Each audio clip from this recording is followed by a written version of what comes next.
Dear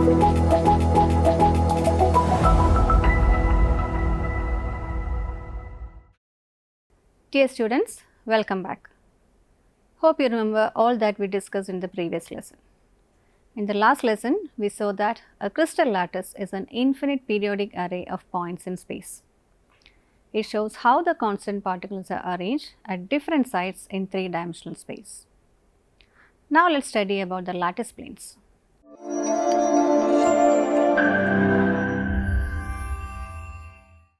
From the last lesson, you know that a crystal lattice is made up of a set of parallel and equidistant planes passing through the lattice points. These planes are parallel to the crystal faces and are called lattice planes. The lattice planes intersect the atoms of a unit cell. It can be constructed in many ways as shown in the figure. The distance between each of these planes is called the d-spacing or interplanar distance. You can consider several different lattice planes for any given lattice. Designation of these planes is done in relation to the chosen crystallographic axis. We may understand lattice planes using an example.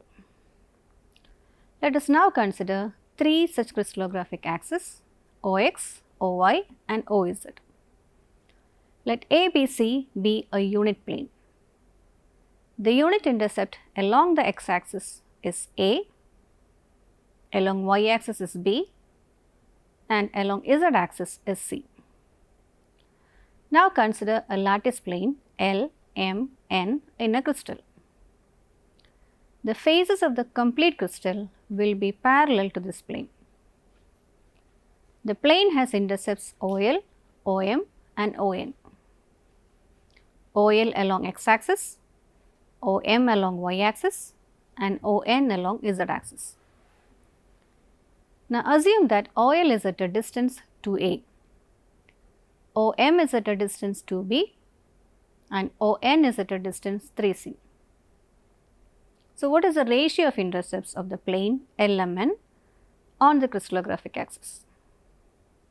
The intercepts are in the ratio 2a is to 2b is to 3c.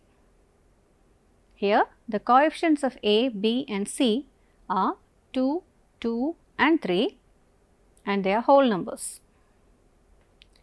The coefficients of the unit intercepts A, B and C, that is 2, 2 and 3 in this case, are known as B's indices of the plane. In general, the ratio of intercepts of any crystal plane on the crystallographic axis is given by LA is to MB is to NC, where A, B and C are the unit intercepts of the plane along the crystallographic axis.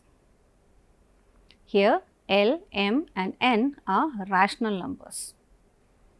The coefficients of the unit intercepts L, M and N are called V's indices or V's coefficients. Please note that the V's indices can be infinity or can have fractional and whole number values. The orientation of a set of planes of a lattice can also be specified by the integers HKL. These are used to describe a given plane in a crystal, and these are called the Miller indices. Miller indices are more preferred to designate lattice planes because they are more convenient to use than V's indices. Miller indices of a face of a crystal are inversely proportional to the intercepts of that face on the various axes. That means Miller indices are the reciprocal of V's indices. But when you take the reciprocals, you may get fractional values. To simplify it, we clear the fractions. Let's check this. Let the V's indices be 2, 2, 1. Their reciprocals are 1 by 2, 1 by 2, 1. See, you got fractional values. So, to clear the fractions, multiply by a common factor. Then we get the Miller indices as 1, 1, 2. So, now can you define Miller indices? Miller indices are a set of intercepts which are the reciprocals of its V's coefficients with fractions cleared. Note that while writing Miller indices, no commas should be used. Also, the indices should be written in brackets. So now let's revise the steps to find Miller indices of a plane. First, write down the V's indices of the plane by writing the coefficients of unit intercepts. Then take the reciprocals. If they are fractions, multiply with a common factor and convert to a simple whole number. Then enclose these values in parentheses without any commas in between. You will get the Miller indices of the given plane. Let's try to find the Miller indices of a plane whose V's indices are 2, 2, 3. The reciprocals are 1 by 2, 1 by 2, 1 by 3. They are fractions. So, we need to multiply these values by a common factor. Here the common factor is 6. After multiplying, we get the Miller indices 3, 3, 2. Put the values in brackets with no commas. So, the Miller indices are 3, 3, 2. In the early episode, you heard about the laws of crystallography and you got familiar with one of the laws, the law of constancy of interfacial angle. Today, let us understand another law of crystallography, the law of rational indices. The law states that the intercepts of any plane of a crystal along the crystallographic axis are either equal to the unit intercepts or some simple multiples of them. That means, the ratio of intercepts of any plane in the crystal is given by the ratio LA is to MB is to NC. You already know that A, B and C are the unit intercepts along the crystallographic axis. Then what are L, M and N? They are rational numbers and are called V's indices of the plane. Let's solve a problem to find the Miller indices of a plane. Consider a plane designated as infinity A is to 2B is to C. How do we calculate the Miller indices of this plane? I trust that you remember the steps to be followed. First, write the V's indices, then take the reciprocals, multiply by a common factor and put the values in brackets without commas. To write the V's indices, take the coefficients of the unit intercepts, infinity, 2 and 1. The reciprocals are 1 by infinity, 1 by 2 and 1. That is 0, 1 by 2, 1. To clear the fractions, multiply by 2, we get 0, 1, 2. Put these in brackets without commas. Hence, the Miller indices of the plane infinity A is to 2B is to C are 0, 1, 2. Earlier, you studied about D-spacing or interplanar spacing. The determination of interplanar spacing and the ratio of interplanar distance of various lattice points is important in determining crystal structures. What I meant to say is that D-spacing ratios of lattices is very important in crystallography. We also mentioned about lattice planes, right? Let's add a few more things here. We consider the crystal lattice to consist of a set of parallel and equidistant planes passing through the lattice points. These planes, which are parallel to the crystal faces, are called lattice planes. Hope you remember that the lattice planes intersect atoms of a unit cell. This figure shows the same crystal lattice with different lattice planes. This means that the lattice planes can be constructed in many ways in a crystal lattice. The distance between each plane in a given set of planes is called interplanar spacing or D-spacing. In the first set of planes, this is the interplanar spacing. If you consider the last set of planes, the D-spacing is lesser. Thus, different sets of planes have different D-spacing. So, how can we find the D-spacing ratio? It can be found using Miller indices of the plane.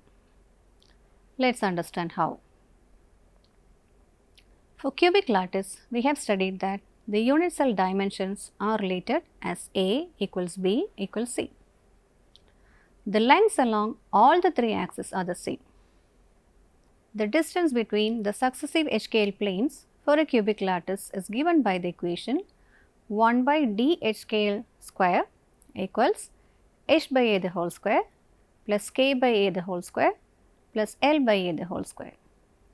Since a square is a common denominator, it can be simplified as h square plus k square plus l square by a square. If you rearrange this equation, you can find DHKL. So, DHKL equals a by square root of h square plus k square plus l square. Here, DHKL represents the interplanar distance or D spacing. A represents the edge length of the unit cell and HKL represents the Miller indices of the plane.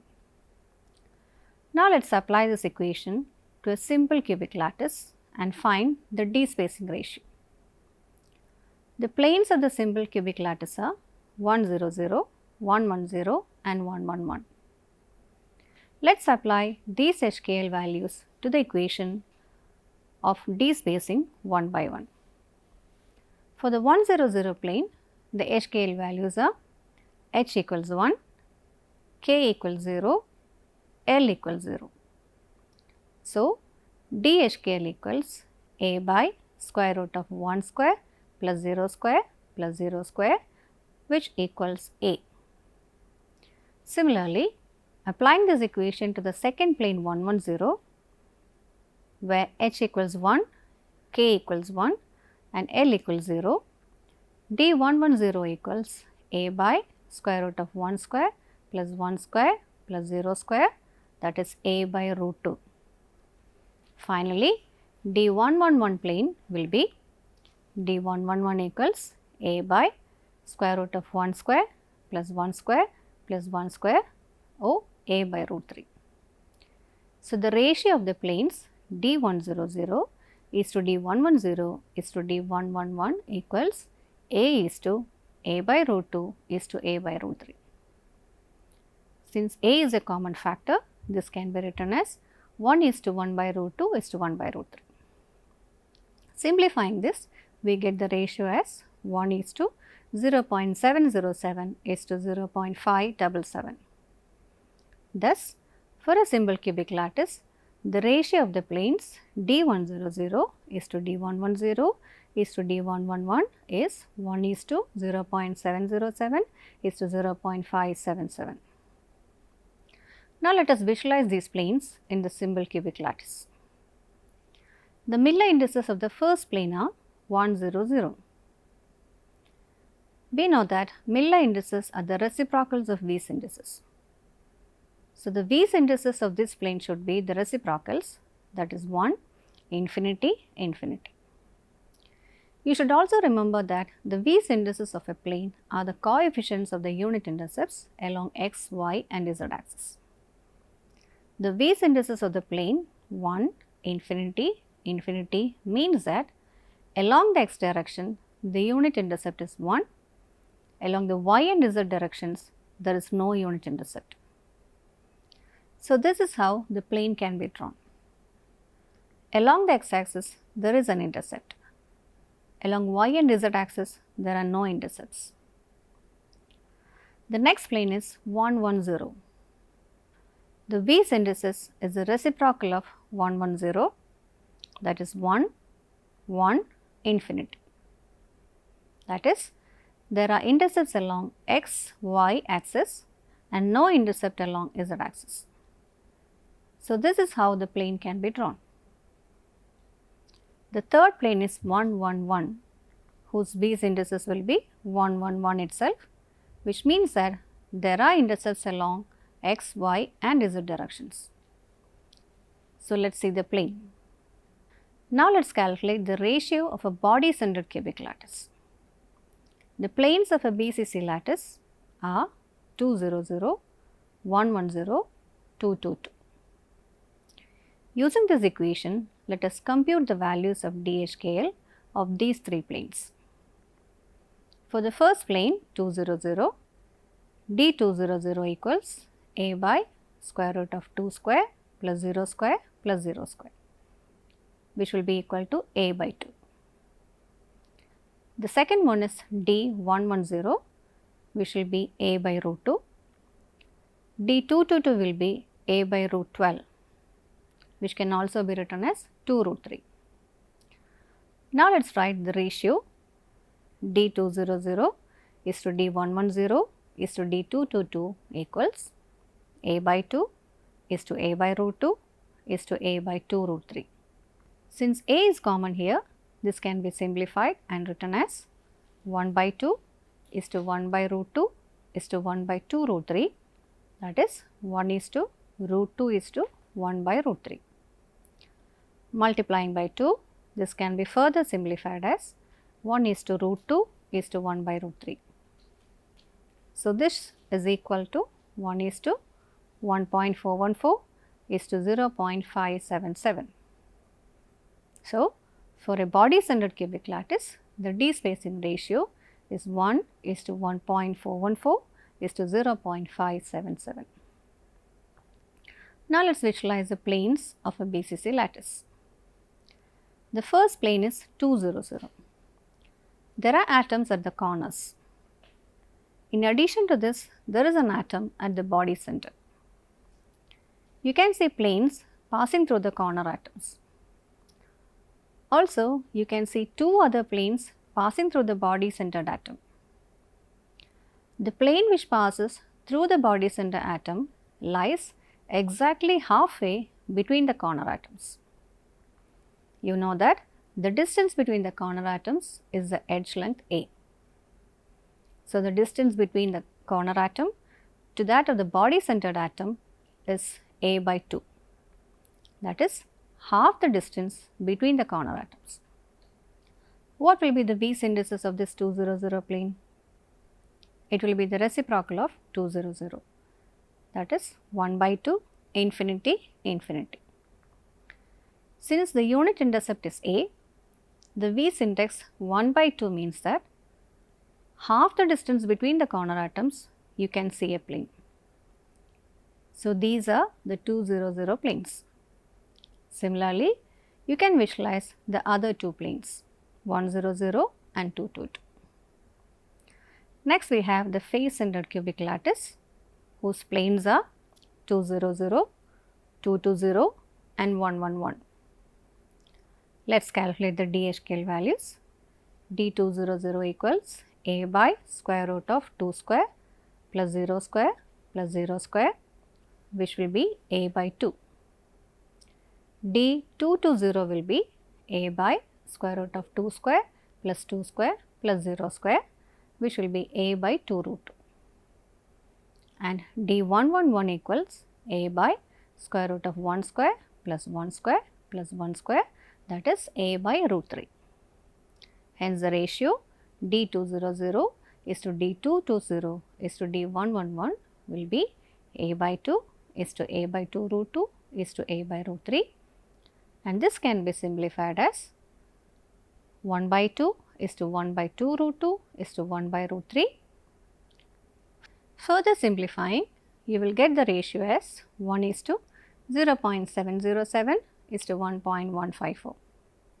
Thus, the D spacing ratio for FCC lattice is 1 is to 0.707 is to 1.154. These are the planes of the face centered cubic lattice. Now, let us apply what we have studied to solve two simple problems. The first problem, show that for a cubic crystal, the ratio D100 is to D110 is equal to square root of 2 is to 1 for a simple cubic lattice.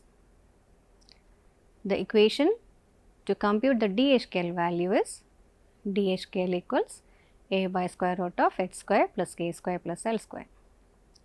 Using this equation, let us compute D100 and D110 values.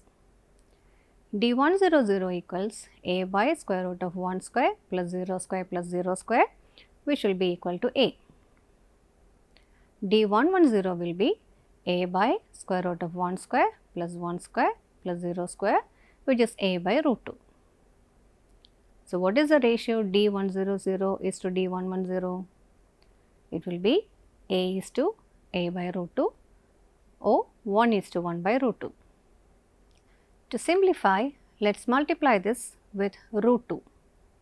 Now, we get the ratio as root 2 is to 1. So, that is it.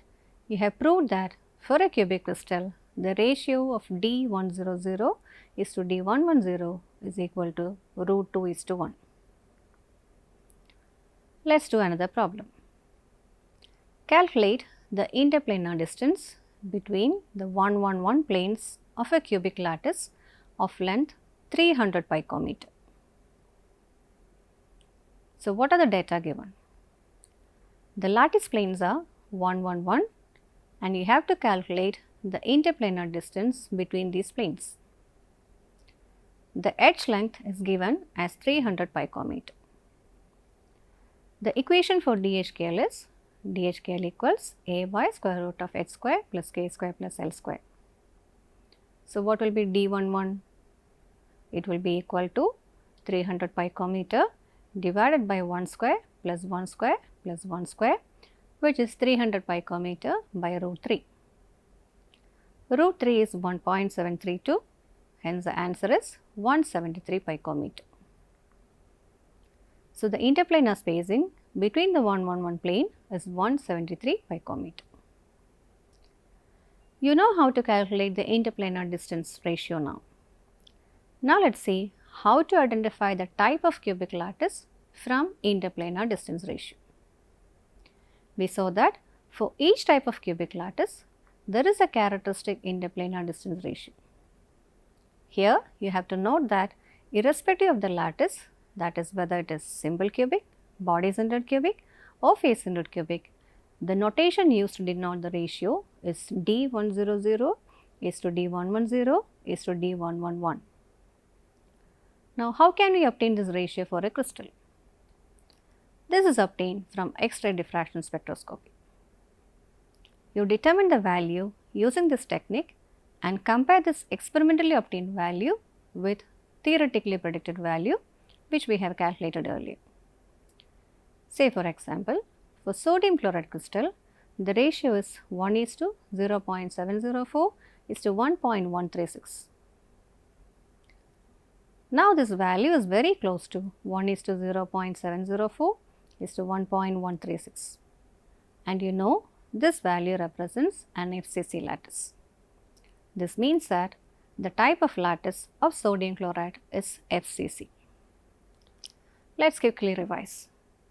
For a simple cubic lattice, the ratio is 1 is to 0.707 is to 0.577. For a BCC lattice, the ratio is 1 is to 1.414 is to 0.577, and for an FCC lattice, it is 1 is to 0.707 is to 1.154. So, what did you learn today? You learned about the lattice planes, designation of lattice planes using Weiss indices and Miller indices, the importance of d-spacing ratio, and how to identify the lattice types using this ratio. You learned a lot, right? So, let us wind up for today. Thank you.